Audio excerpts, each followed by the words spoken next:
যারা যারা একদমই চিকেন ভালোবাসো না এবং যারা ভাবছো আমরা এবার ননভেজ ছেড়ে ভেজে চলে যাব, তারা একবার আমার এই রেসিপিটা তোমরা দেখে নাও।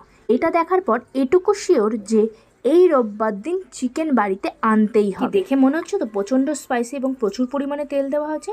সত্যি বলছি, মাত্র 3 চামচ তেলে আমি এই রান্নাটা কমপ্লিট করেছি, আর প্রচণ্ড হেলদি। তাহলে দেরি না করে ঝটপট তোমরাও বাড়িতে বানিয়ে ফেলো এই রেসিপিটা। আমি আর ওয়েট করতে পারছি না। Hello everyone, welcome back to my channel Supriya's kitchen diary. আমি আবার এসে গেছি তোমাদের সামনে নতুন একটা রেসিপির সাথে। আজ বানাবো 20 মিনিটের মধ্যে হেলদি চিকেন কারি। ভাবছো তো 20 মিনিটের মধ্যে চিকেন কারি হবে কিনা?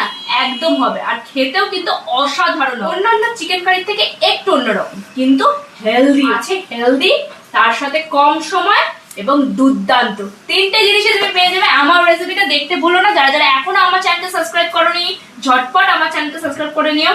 তাহলে চলো রেসিপিটা দেখে নিই। তাহলে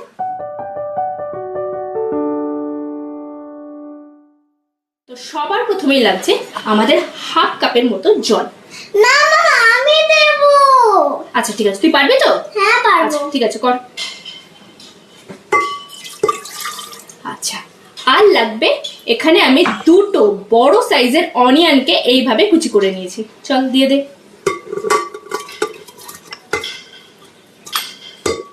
লাগছে আমাদের হলুদ গুঁড়ো,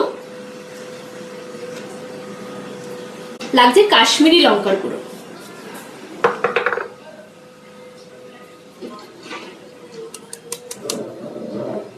লাগছে চাট মশলা। চাট মশলা আমরা এখানে চাট মশলা দিয়েছি, তো আমরা এখানে কম করে নুন দেব। হ্যাঁ, এই দেখো নুন, দেখতে পাচ্ছ নিশ্চয়। আমাদের আদা রসুন বাটা লাগছে, এখানে 3টে এলাচ দিয়ে দাও, লবঙ্গ, বড় স্টিক দারচিনি, আর লাগছে আমাদের কস্তুরি মেথি দিয়ে দাও। এবার দিয়ে এটাকে ভালো করে নাড়াতে হবে।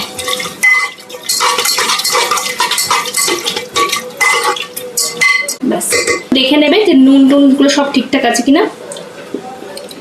একদম ঠিক আছে। প্রায় এখানে আমি দিচ্ছি 3 চামচের মতো সাদা তেল। এবার এই সময়তেই আমাদের লাগবে চিকেনগুলো। চিকেনগুলো সব দিয়ে দিলাম। ব্যাস, আর কিচ্ছু নয়। এবার এগুলোকে আমি একটু ভালো করে নেড়ে দেব। দিয়েই আমরা এটাকে 3টে সিটি মেরে নেব, মাত্র 3টে।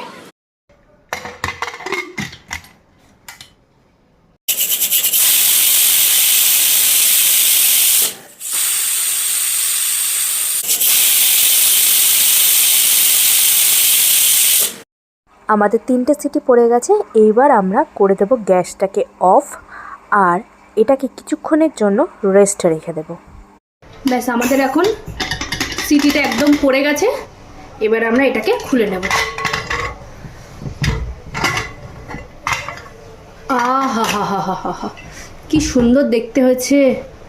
এবার আমরা কি করব, এই যে সামান্য যে জলটা আছে, আমরা গ্যাসের ফ্লেমটাকে এই হাই করে দিয়ে এটাকে আমরা 5 থেকে 10 মিনিটের মতো এটাকে ফুটতে দেব হাই ফ্লেমে।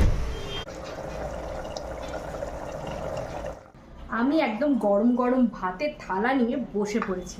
এবার তোমাদের পালা। আমি আর ওয়েট করতে পারছি না।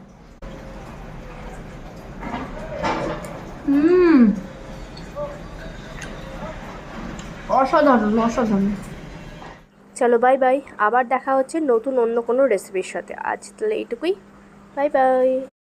যদি আজকের রেসিপিটা তোমাদের ভালো লেগে থাকে তাহলে অবশ্যই একটা লাইক, শেয়ার আর কমেন্ট করতে ভুলো না কিন্তু।